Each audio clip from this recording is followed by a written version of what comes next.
جاءت في كتب المسلمين سنة وشيعة روايات تذكر لنا أن موت عبد الله علامة قريبة لقيام المهدي أو القائم عليه السلام.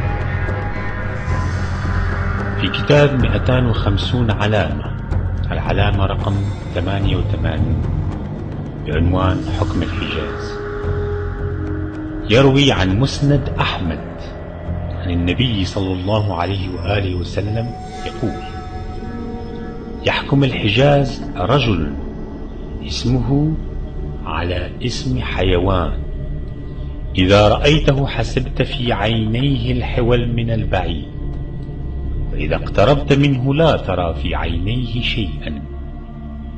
يخلفه له أخ اسمه عبد الله، ويل لشيعتنا منه. أعادها 3: بشروني بموته أبشركم بظهور الحجة. عن الإمام الصادق عليه السلام في البحار في الجزء 52 الصفحة 210: لا يكون فساد ملك بني فلان حتى يختلف سيفان لبني فلان، فإذا اختلفوا كان عند ذلك فساد ملكهم. وعن أبي بصير قال: سمعت أبا عبد الله عليه السلام يقول: من يضمن لي موت عبد الله أضمن له القائم.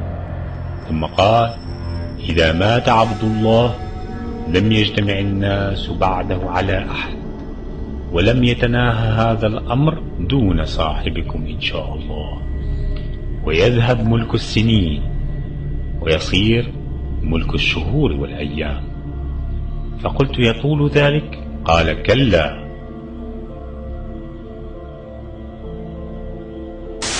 وكأنك سمو الأمير يعني توافق بأنك يعني تضع احتمال أن يحدث ما حدث في دول الجوار والدول الأبعد من احتجاجات، يمكن، أنا أقول يمكن بين قوسين، أن يحدث مثلها في المملكة العربية السعودية. ممكن؟ الله يجنبنا الشرور. من يستطيع أن يتنبأ بهذه الأمور؟ من يستطيع؟ لا نستطيع أن نتنبأ. والله أعلم. كل ما نطالب به هو الهدوء والسكينة، وأن تتحرك الفاعليات التي تقوم وتدير مقدرات هذا البلد بأنها تنتبه لما يجري حولنا أو حتى أبعد منا قليلا، حتى أنها تبادر بالإصلاحات اللي طلبنا بها ويطالبون هم أيضا بها. لأنه وجود الملك عبد الله اليوم ونحن منتظرين عودته بفارغ الصبر، يستطيع هو وهو فقط أن يقوم بهذه الإصلاحات. لأنه بعد ما يجول عن الملك عبد الله بعد عمر طويل حتكون الشرور الطويلة، وأنا حذرت منها في عدة مناسبات. الذي سيأتينا هو المستقبل الغامض، نريد أن تحل هالمشاكل في حياته. وهذا هو السؤال سمو الأمير. في الواقع ما يقال بأن هذه الاحتجاجات والتغييرات التي تشهدها المنطقة العربية والسعودية يعني على جانب هذه المواقف، يعني هي تراقب أيضا في هذه الحالة، تتسم أهمية إضافية في السعودية بالنظر إلى اعتلال صحة الملك وولي العهد والحديث عن الخلافة في السعودية. مثلا هل موضوع الخلافة محسوم بالسعودية؟ يا سيد، العقل السليم مرتبط بالجسم السليم، والله أعلم بمقدرات التي يفرض علينا الله سبحانه وتعالى. ولكن نعتقد الوقت الحاضر وجود عبد الله اللي هو محبوب ومقبول من الشعب يستطيع أن يقوم بهذه الإصلاحات، ولا يستطيع غيره، لأنه غيره أيضا لا يؤمن بهذه الإصلاحات. فلذلك نرجو أن يتم هذه الإصلاحات بوجود الملك عبد الله وينجزها. وطبعا كل امر يتم بالراي والاخذ الراي الاخر. طب اسمح لي سمو الامير ان اتوسع قليلا، لان هذه نقطه مهمه. تقول هو الوحيد الملك عبد الله الذي يستطيع ان يقوم بهذه الاصلاحات وغيره لا يؤمن فيها، يعني انت تتحدث عن افراد داخل الاسره المالكه لا يؤمنون بهذه الاصلاحات، صحيح؟ انا ذكرت في بدايه حديث ارجو ان لا تحرجني، انا اتكلم بصوت عالي وصريح، وعلى الآخرين أن يفهموا هذا القصد. وأنا لا أتكلم عن آخر، أتكلم عن عبد الله بن عبد العزيز الذي هو مقبول ومحبوب من الشعب السعودي، وفي استطاعته أن يقوم بهذه. In Kathy O'Brien's memoirs titled Transformation of America, she mentions in it her experiences as a mind-control sex slave and intelligence agent. She also mentioned certain operations she conducted in the Kingdom of Saudi Arabia and her sexual encounters with King Fahd, brother of King Abdullah. The President of the United States gives his word to King Fahd. Bush told Kelly, "Well, I'm kind of like Mr. Rogers when he makes his puppet move and talk, like your daddy does with Elmer. Only I'm like Mr. Rogers because I have lots of puppets, only mine are people. I even have a king, just like Mr. Rogers. I pull the strings and I talk through them. They say my words and we create all kinds of exciting adventures. Right now I'm building the New World Order. The stage is set and I have hold of everyone's strings. I need you to help me. Together we can pull your mother's strings too." I was escorted to the hotel where I was to be prostituted to King Fahd. I had been exposed to him sexually before, but this was my first time with him and his 5 young girls. Physical likeness characteristics strongly suggested that these Saudi Arabian girls were his own children, their ages ranging from approximately 10 to 20 years old, indicating the genie in the bottle programming, of which Fahd was familiar. I bowed and said, "Your wish is my command." Fahd's first wish was for information, which I told him I would deliver later at the meeting. Fahd disrobed and his girls removed my dress. Then they prepared me as ordered by washing me with their tongues, while the youngest briefly performed oral sex on him.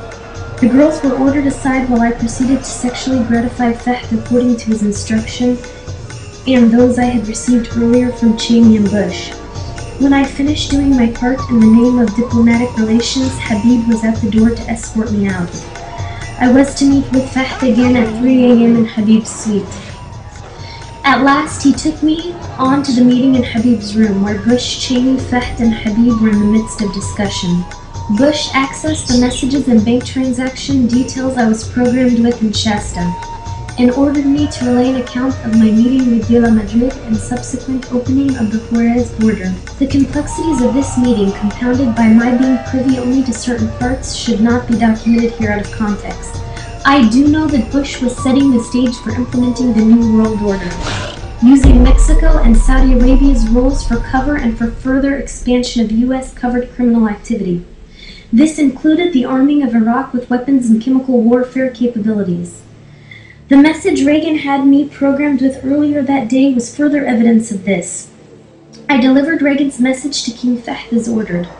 Greetings to King Fahd from President Reagan. The negotiations you are about to embark on are not only critical to the world peace process, but may solidify U.S.-Saudi relations beyond your wildest expectations. You have my word that what appears to be the building up of forces in Iraq is but a mirage in the whirlwind. And when this operation is completed and the dust finally settles, you will see that the sands have shifted in time, running out on our own adversaries and shifting all power and control to our unified effort. Although Saudi Arabia is the most conservative Islamic country, abnormal sexual activities is not strange to the ruling elite, the family of Saud.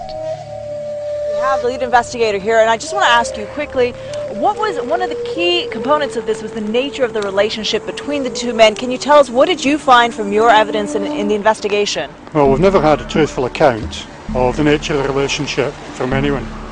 But it is clear from the evidence we covered there was certainly a sexual nature to the relationship.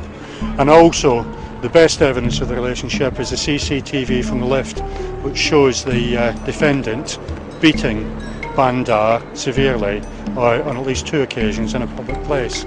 At no time did Bandar try to defend himself, and indeed at one stage, after beating him, the defendant turned his back on him, casually pressed the lift button, walked out of the lift, and then decided to come back in and continue the beating. Clearly an abusive relationship, been described as a master-servant relationship.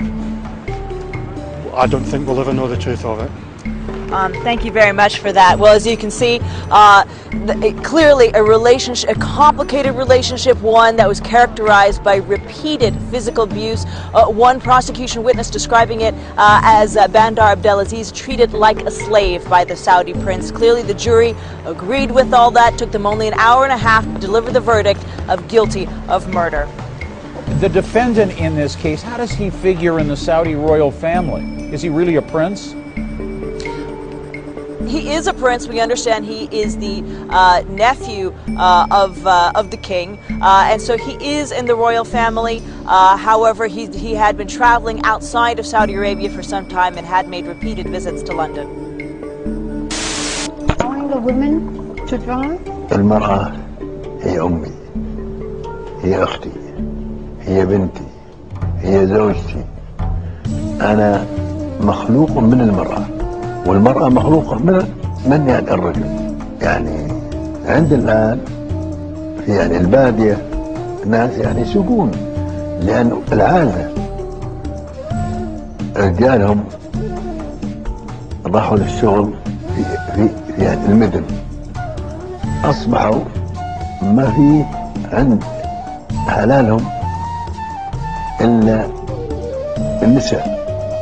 أصبحت النساء تسوق وتروح وتجيب يعني كل ما تحتاجه من يعني المدن أو من المياه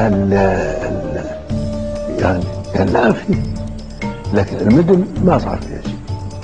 وهذا شيء يمكن يعني مع الزمن، مع الوقت. الصبر جميل. يوجد العديد من السلام والتحية على ابن عمنا الموقر. وعليكم السلام. قولوا للناس ليصوموا 3 أيام.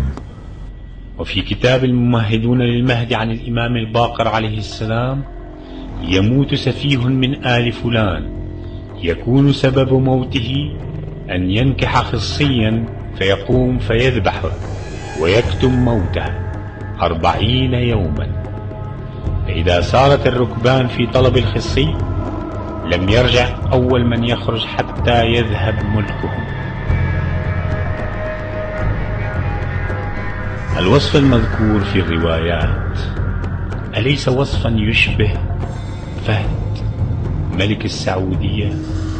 اسمه على اسم حيوان، وفي عينه الحول من بعيد وليس فيه شيء من القريب. وليس من السهل أن تجتمع هذه الصفات في شخص وقد حكم بعده أخوه عبد الله. فإذا كان كذلك فلم يبق من الرواية شيء سوى خبر موت عبد الله.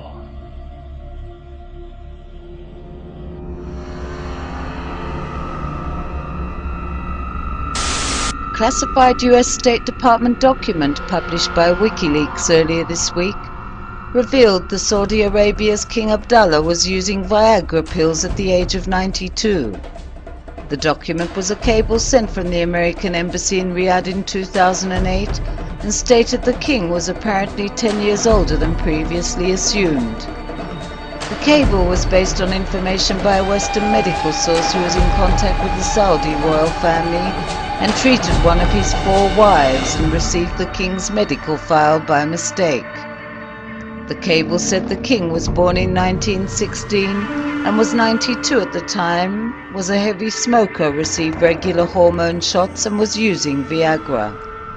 بهذه المناسبة أقول لأخي عبد الله يعني 6 سنوات وأنت هارب وخايف من المواجهة، ما تخاف. بس نقول لك بعد 6 سنوات ثبت انك انت اللي كذب وراك والقبر قدامك، وانت هو اللي صنعتك بريطانيا وحاميتك امريكا. اخ معمر، فيه رؤساء يتكلمون